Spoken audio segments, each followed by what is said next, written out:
What is a patent solid hilt? Why is it so good? And why didn't everybody have them?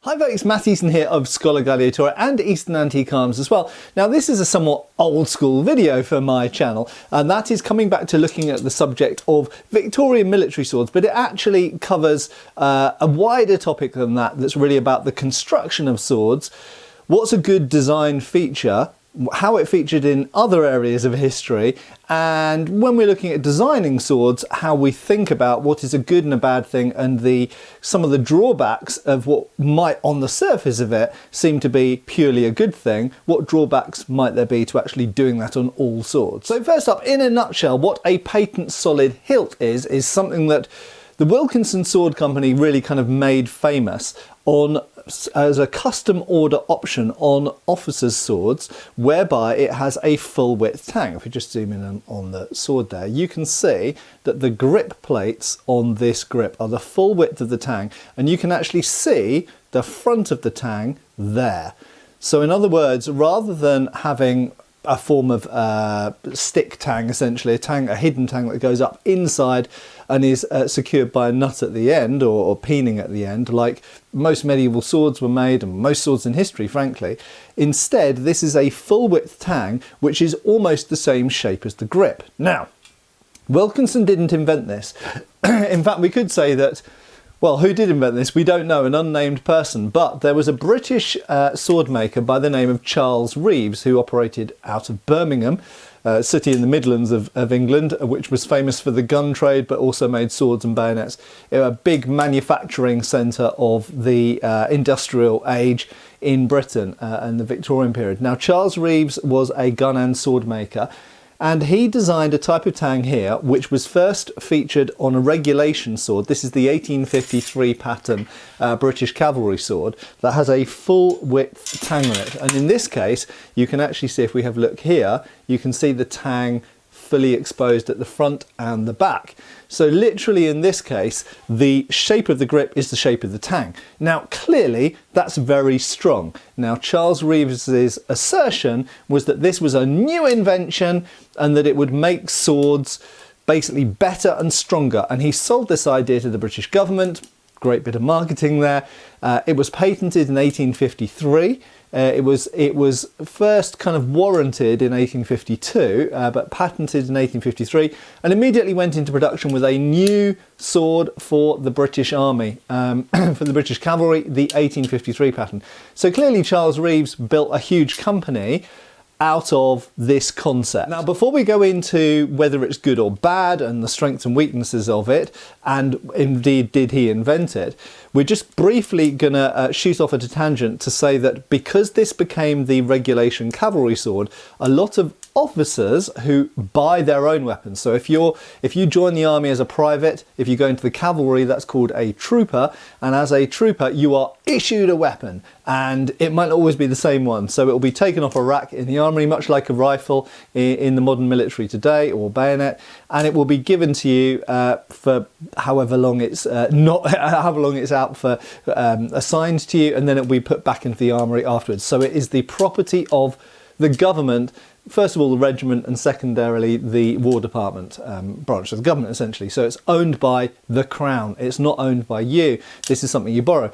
Officers, on the other hand, actually go and buy their own private purchase swords. So clearly they've got more money, or at least they should do, and they have to buy all of their uniform, they have to buy their telescope or binoculars, all of their accoutrements, their evening wear, everything. They have to buy everything for themselves. So it's a very expensive business being an officer, and therefore officers tended to be from fairly well-heeled families, and in fact the money that they earned was usually less than the money it cost to be an officer, until you got to sort of more senior ranks, probably captain or major, at which point your earnings started to exceed that and it actually became worthwhile. So it was more of a social position than an economic position, but of course it would open up future career opportunities, and it has to be noted that a lot of people that went into finance and business and the law and politics later in life had started out as army officers or navy officers, and so it did lay the groundwork for sort of a future career in high society.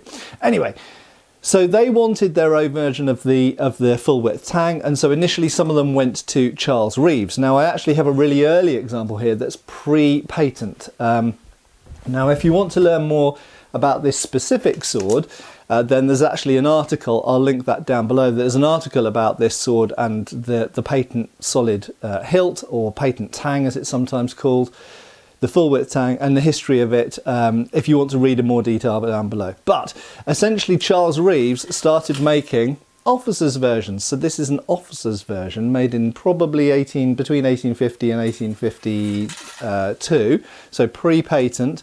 Very, very rare, and you'll notice that the grip slabs, if we look on here, are made of leather in this case, because this is a really, really early one. Now I've got another early one here from Wilkinson, and the Wilkinson one is also made from leather. So the earliest ones seem to have been made from leather. However, fairly early on, they switched to other materials. And now a question did come up online recently. So this material here is a sort of pre-plastic. It's what we refer to as composition material. So it's almost like Bakelite.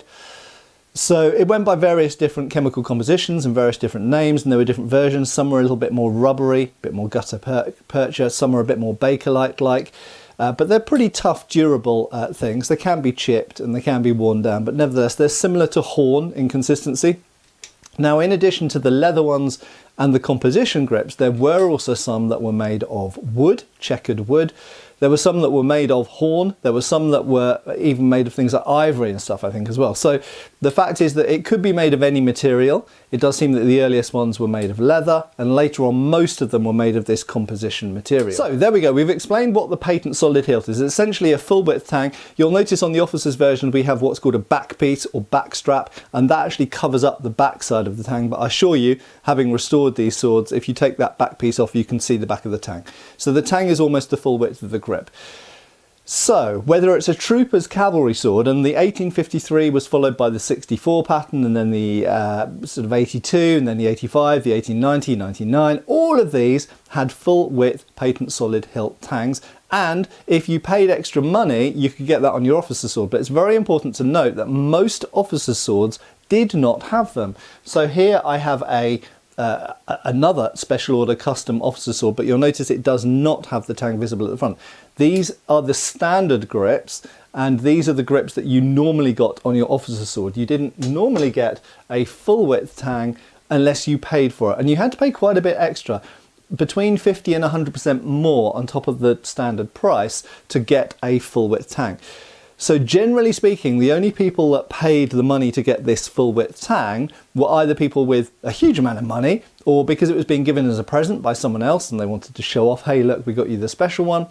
Or in some cases it seems people who really, really took the construction and integrity of their sword very, very seriously. For example, if they were going on a campaign in Afghanistan or India or Sudan or Crimea, where they thought there's a good chance they'd be using their sword, and so they spent extra money to get the best sword that they possibly could, and they thought, well, I'll get a patent solid tang because then it's unbreakable. Or is it? So here's the question. What are the pluses and minuses of a full width tang? So on the surface of it, it seems like a stronger tang, doesn't it? Because essentially the piece of metal that is the blade continues into the tang. Now I should mention, in period, tangs are usually cleft welded on. So very often the tang is iron and the blade is steel. In some cases it might be lower carbon steel and higher carbon steel. And then later on, we do find with cavalry swords that they do start to make them out of one piece of steel. Now, that does mean, therefore, there is some inherent weakness even with a full width tang, because the full width tang has still been welded onto the blade. Now, if there's any flaw in that welding, and I've got to say I don't think there usually was, but if there was any flaw in the welding, let's say around here in the ricasso, then that would still be a flaw, that would still be a weakness, regardless of the fact of whether you've got a stalk for a tang or whether you've got a full width tang, okay? So it does seem to most people like the full width tang would be stronger, and I think on average they probably were. However, bear in mind that they're both connected to a blade. They can both still break down here because the blade's the same width down here. Well, okay, the full width tangs are very slightly wider as it happens, but that aside, the blade can still break just as easily, whatever type of tang it is. Now, how many tangs actually broke on the standard types of sword where the stalk goes through the grip? Not that many, actually. So blades did break. We actually have a lot of records, I won't say a lot, but we have a fair number of period accounts of blades breaking. But we don't have that many accounts of blades breaking at the tang. One of the most famous ones is actually Hodson of Hodson's Horse, and he famously, his sword broke off right at the hilt. And there are occasions of this being mentioned, but it doesn't seem to have been that common.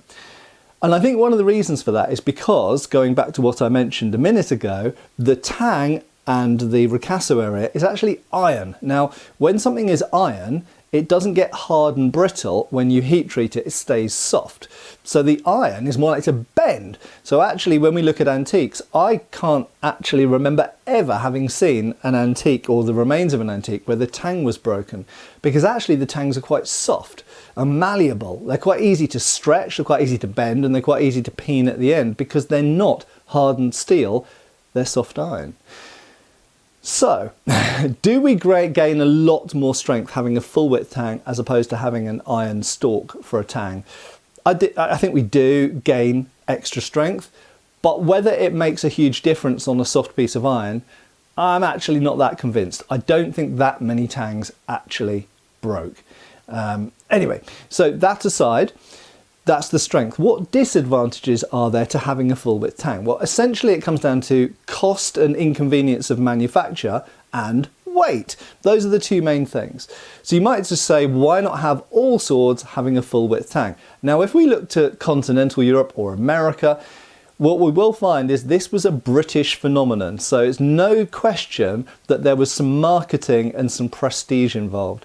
So when people wanted to spend extra money and buy a Rolls-Royce instead of a Jaguar or a Jaguar instead of a Ford, then they bought a patent solid hilt because it was a way of showing off. It doesn't necessarily mean that it's a better sword. And if we look at Prussia, if we look at France, if we look at Italy, we don't see many types of sword which have full width tangs. Not to say they didn't exist, you do find some, and we'll come back to that in a second. But the fact is it wasn't very popular. The stalk tang that went through was by far the most popular, whether it's in America or Sweden or Bavaria or anywhere you go really. The standard military sword had a stalk tang that went through, as swords had been right the way through the medieval period and Roman era as well, and they worked fine.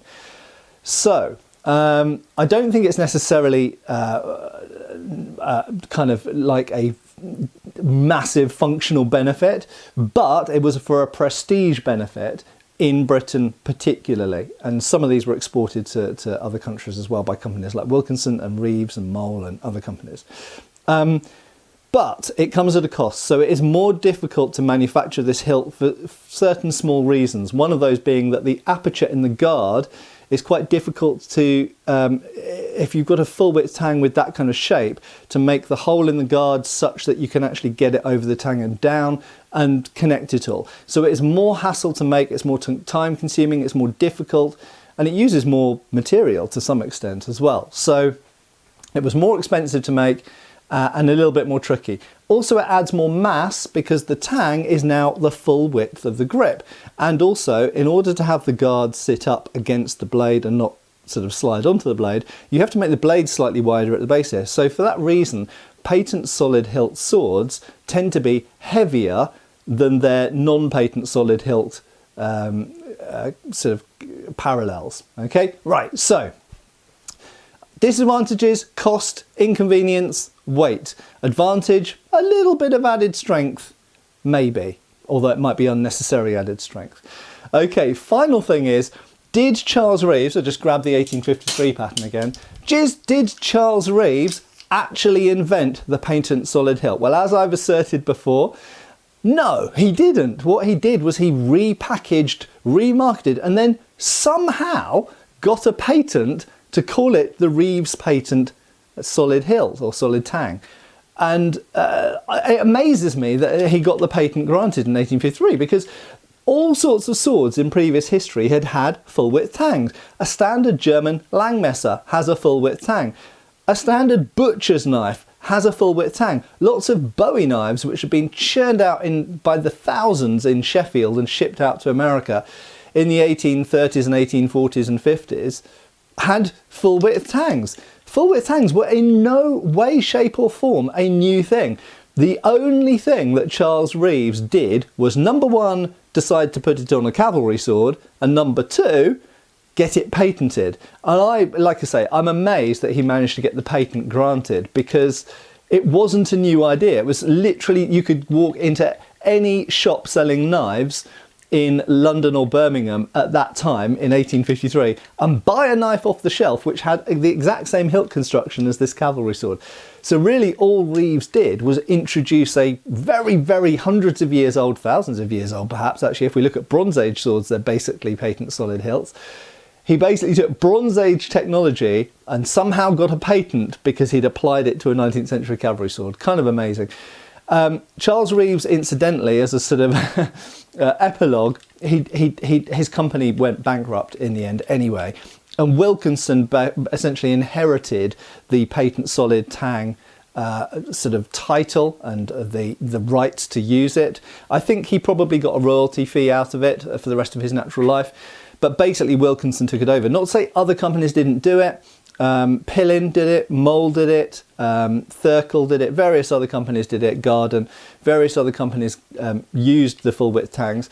But interestingly, they seem to have not sold those swords in England or Britain. They seem to have sold them in places like India, where the copyright laws weren't necessarily, the English copyright laws weren't necessarily applied. So they did make them, but I don't think they marketed them in England. In England, Wilkinson seemed to have held the monopoly in many parts of the sword making industry. Anyway, I hope that's been interesting and thought-provoking. Do you think that a full-width tang is only a good thing? Do you think there are downsides to it? Do you think that all swords should have full-width tangs? I must say I am a fan of them. I like them aesthetically, I like the way they feel, I like the way they look. I like the fact that they've made the grip basically as strong as it can possibly be. I just think that it's maybe stronger than it actually needs to be. Anyway, your thoughts as always are valued down below, and I hope I'll see you back on the channel really soon. I have been Matt Easton, and I will continue to be. Cheers folks! Thanks for watching. We've got extra videos on Patreon. Please give our Facebook a like and subscribe if you haven't already. Cheers folks!